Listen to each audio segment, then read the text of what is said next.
From a single line like neon 3s2 3p5, you can figure out an element's identity, where it hangs out on the periodic table, whether it's magnetic, and even if it likes to show off with flashy colors.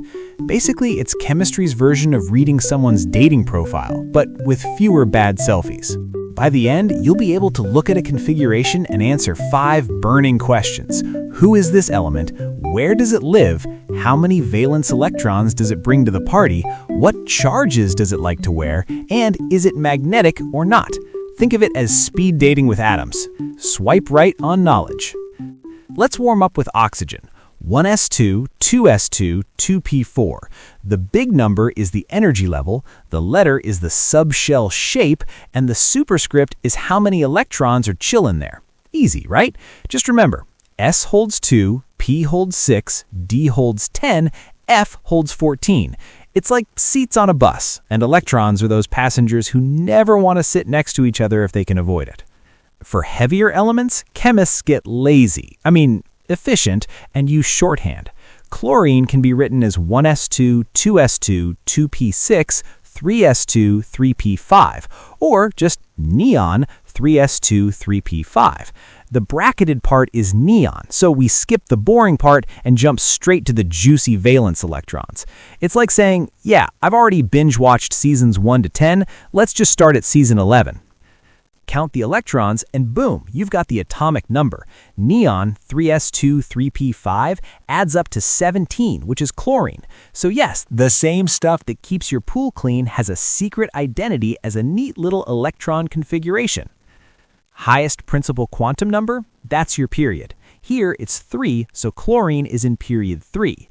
Last subshell filled? That's your block. Chlorine ends in P, so it's in the P block. Basically, the periodic table is like a giant seating chart, and electron configurations are the RSVP cards.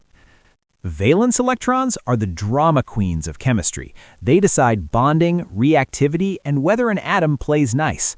Chlorine has 7 valence electrons, which screams group 17 or 7A halogen. But here's the kicker. Atoms really want 8 valence electrons. That's the famous Octet rule. Why? Because 8 makes them as stable as the noble gases, the chill VIPs of the periodic table. Think of it like atoms at a party. Noble gases already have a full plate of 8 snacks, while chlorine has 7 and is eyeing that last cookie like it's life or death. Sodium's neon 3s1 means it's itching to lose 1 electron. Chlorine's neon 3s2 3p5 means it's desperate to gain 1. Why? The octet rule again. Sodium happily hands over its lone snack to drop back to a full shell underneath, while chlorine snatches it to complete its octet. Both end up with noble gas configurations. Stable, satisfied, and not looking for any more electrons. Chemistry's version of a rom-com ending. NaCl, happily ever after. Electrons paired? Diamagnetic. They're chill, not into magnets.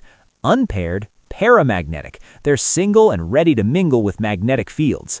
Oxygen's 2p4 has 2 unpaired electrons, which is why liquid oxygen literally gets sucked into a magnet.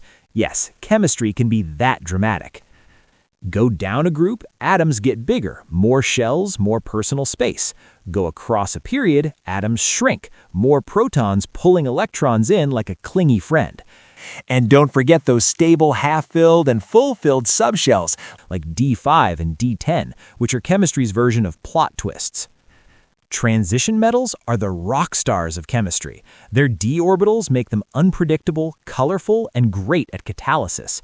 Copper ions? Blue. Iron ions? Yellow-brown. Basically, they're the tie-dye shirts of the periodic table. Configurations are powerful, but they're not crystal balls. They won't tell you exact shapes, reaction rates, or solid-state band structures. For that, chemists break out the big guns: molecular orbital theory, spectroscopy, and way too much coffee. So, to recap, electron configurations are like cheat codes for chemistry. They reveal identity, position, valence, charge, and magnetism. Now, pause the video, pick 3 random elements, and test yourself. It's like Pokemon, but instead of catching them all, you're configuring them all.